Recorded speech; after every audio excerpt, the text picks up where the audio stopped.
decision as to how they do it.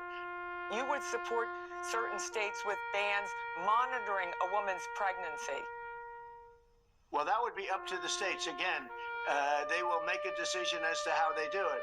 Do you support any restrictions on a person's right to contraception? Well, we're looking at that, and I'm going to have a policy on that very shortly. And I think it's something that you'll find interesting. And it's another issue that's very interesting. But you will find it, I think, very smart. I think it's a smart decision. But we'll be releasing it very soon. Well, that suggested that you may want to support some restrictions, like the morning after pill or something. We are also, things really do have a lot to do with the states. And some states are going to have different policies than others. But I'm coming out within a week or so with a very comprehensive policy, which I'll get to you immediately. Okay, good. And there it is. Donald Trump was asked yet again, point blank, whether he'll support restrictions on contraception. And instead of saying, oh, I don't know, no, he rambles on about how he's going to have something on that very soon. A few points here. First off, this means yes. If the answer was no, he'd have said no. It would actually be quite easy to say no, given how woefully unpopular restrictions to contraception actually are.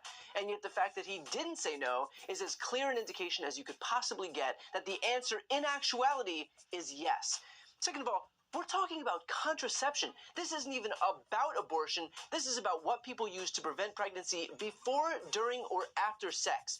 If you thought Republicans meddling in abortion decisions was intrusive, which, to be clear, they are, consider the fact that Republicans are now out there litigating whether you can wear a condom, whether you can take birth control, whether you can be on the pill, whether you can have access to Plan B. If these people were any more closely involved, you'd literally have a Republican politician under the sheets with you.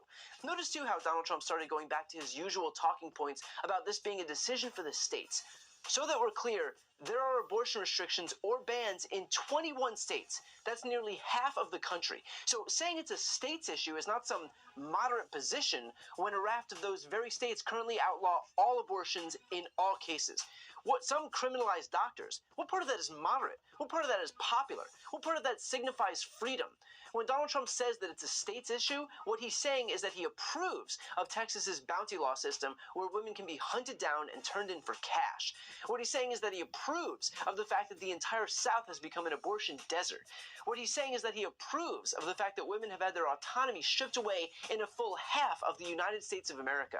That is the practical effect of espousing support for sending this issue back to the states.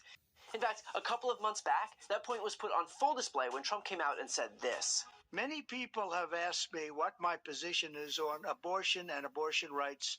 I want to thank the 6 justices, Chief Justice John Roberts, Clarence Thomas, Samuel Alito, Brett Kavanaugh, Amy Coney Barrett, and Neil Gorsuch. You would support certain states with bans monitoring a woman's pregnancy. Well, that would be up to the states. Again, they will make a decision as to how they do it. Again, they will make a decision as to how they do it.